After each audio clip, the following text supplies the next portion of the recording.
Hello साथीहरू नमस्ते। अनि म चाहिँ एउटा कुरा राख्न आएको क्या। अनि छ नि त्यो दिनभरि बढेको सब्सक्राइबर अनि बेलुका जब 4 बज्छ नि 4 बजेपछि चाहिँ फुत्तै सबै घटिदिन्छ क्या एकैचोटि। मेरो चाहिँ के भएको, तपाईँहरूको पनि त्यस्तै हुन्छ कि मेरो मात्रै हो? सबैजनाले भनिदिनु पऱ्यो कि कमेन्टमा भनिदिनु ल। अनि मेरो चाहिँ एक्कासी दिनभरि घट्यो, ठिकै छ, राम्रै छ, यस्तै हो भनेर हेरिरहेको हुन्छु। सबैको भिडियोहरू पनि दिउँसो हेरिरहेको हुन्छु। जब बेलुका हुन्छ अनि जब 4 बज्छ अनि 4 बजे हेर्न थालेको त मेरै आँखा अगाडि सबै फुत फुत फुत फुत घटिदिराखेको क्या।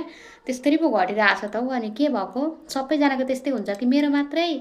यो कि यो 100 पनि कटेको छैन अनि अहिले नै हरेस खुवाइदिएको गर्छ हौ युट्युबले पनि मलाई चाहिँ कति दुःख दिएको।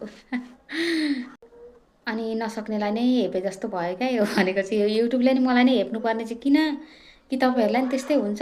हेपिराखेको छ, हेपिरहेको छ भने भन्नु है, कुरा राख्नु। कतिखेर चाहिँ कति कटेपछि चाहिँ यस्तो हुँदैन। अनि यो त्यस्तो घटेको गएपछि चाहिँ मनै खिन्न भइदिने क्या। अनि जब दिनभरि चाहिँ अनि हेर्दै अनि अरूको भिडियोहरू हेर्दै गर्दाखेरि चाहिँ मेरो नि बढिरहेको छ, ठिकै छ, राम्रै छ, पढ्ने रहेछ क्यारा भनेर भन्छु। अनि जब बेलुका हुन्छ अनि वात्तै घटिदिन्छ क्या। अनि खिन्न हुन्छ, खाना पकाउने बेला चाहिँ मनै खिन्न हुन्छ मेरो। के गर्नु म? अब भनिदिनु पऱ्यो तपाईँहरूले नि म के गरौँ भनेर।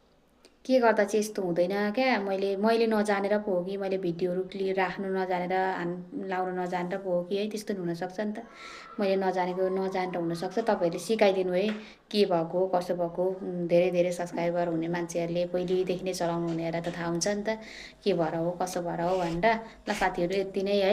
कमेन्ट गरिदिनु होला सबैजनाले।